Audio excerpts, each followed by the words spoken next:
start their period until 17, until 18, until 19. But because of a lot of food we are eating now, it's worse. You see a 9-year-old girl starting her period. Does it mean she's ready to get married? No. Why? Because our brain is not developed yet. There was a research that was done, and they realized that the brain doesn't stop before they believe that the brain stops developing at 18.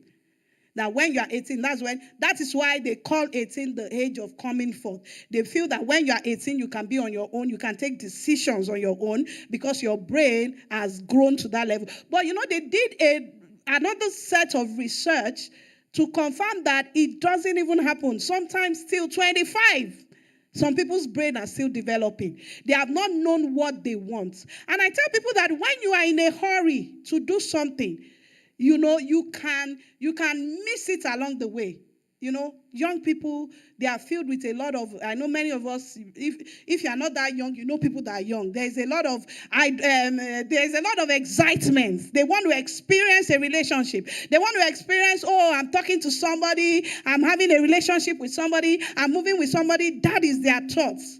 But these things are the decisions that will affect their life, whether for good or for bad. You see, most of the times, for teenagers, let's go. So that level of time, they cannot make good decisions about their lives. So most of the time, I always advise young people, especially teenagers, wait until the time your brain develops. Nobody trusts you as a young person. And I'm not being mean, but that is the truth. Even the government does not trust you to vote because they know you don't know what you're doing. Because you just, when they ask you to vote, you just be like, okay, meeny, miny, mo, father has a donkey. I pick this one. Why? You don't have any idea of why you should vote for them, of what they should do. So they put a limit. They put an age limit and say, until this child becomes this age, they can't vote. Most of the time, when they want to do things in school, they need their parents to sign off on it. Why? Because they feel they cannot take that decision on their own. They cannot be responsible for that decision on their own. So, and it's the same thing with a relationship. When they are so much in a hurry, I just want to get a boyfriend, I just want to get a girlfriend, and they don't think of, what does the person do? What is the value the person has? It might just be, the person is just handsome. It might even be a drug addict. They don't care. They just say, he's so handsome. He has pink lips. He's this. It makes me feel this way. They don't care. And you see them going into a relationship with people that will not serve them. So if you are here, you are parents, you have young people, let them know that there is no rush.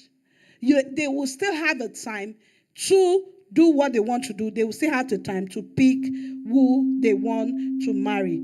Songs of Solomon 8 verse 4. It says, promise me, O women of Jerusalem, not to awaken love until the time is right.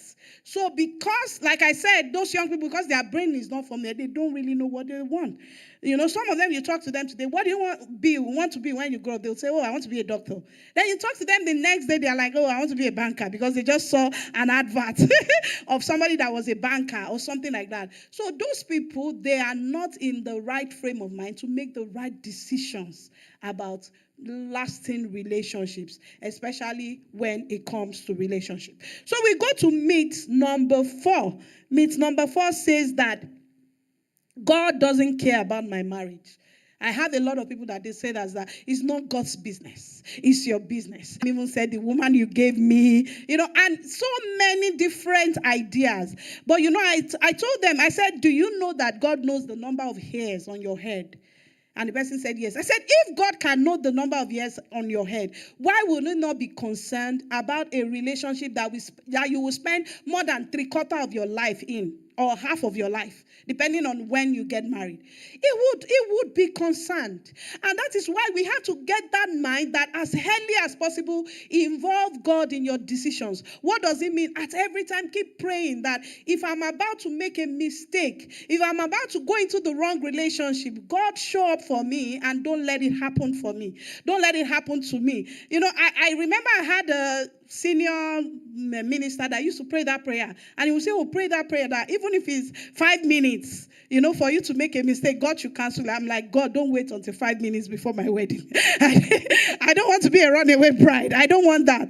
But that I want at every point in time to involve God in the relationship. Not that I didn't say there's only one person you can marry. Not that I didn't say, oh, it might always be this way that God. But the fact is that God is concerned about your marital life. God has every part of your life. He's concerned about your academics. He's concerned about your diets. He's concerned. And if you don't put that in mind, you will think, I don't want to involve God. So you make it a different relationship. Like me and my relationship with God, I will do it here. But my relationship with man, God, don't come here. You don't come. You don't come to this side. But no, it shouldn't be that way because God has us in mind. Deuteronomy 31 verse 8 says, do not be afraid or discouraged, for the Lord will personally go ahead of you. He will be with you. He will neither fail nor abandon you. Jeremiah 29 verse 11, that's a popular verse. He said, for I know the plans I have towards you. They are plans for good and not for disaster, to give you a future and a hope. One of the greatest things that will show your future is who you get married to. That is a great part of your future. And God is concerned about it. So we should never get to a space where we feel, I don't think God cares.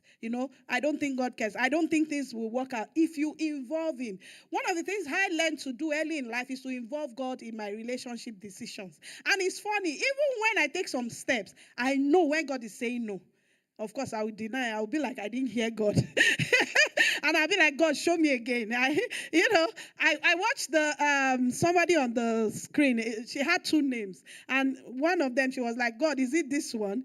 And when she says, is it this one? The paper will fall down from her hand. She will pick it again. God, are you sure? Is it this person? The paper will fall. In fact, there was a time breeze blew and threw the paper away. She still insisted.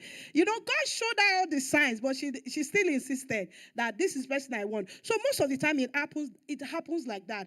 But you see, if you can involve God, he will do everything to get you out. It will do everything for you not to make that mistake. I will share my story. There was a particular point in time in my life before I got married. So don't think I fell in love with somebody after marriage. No. Before I got married,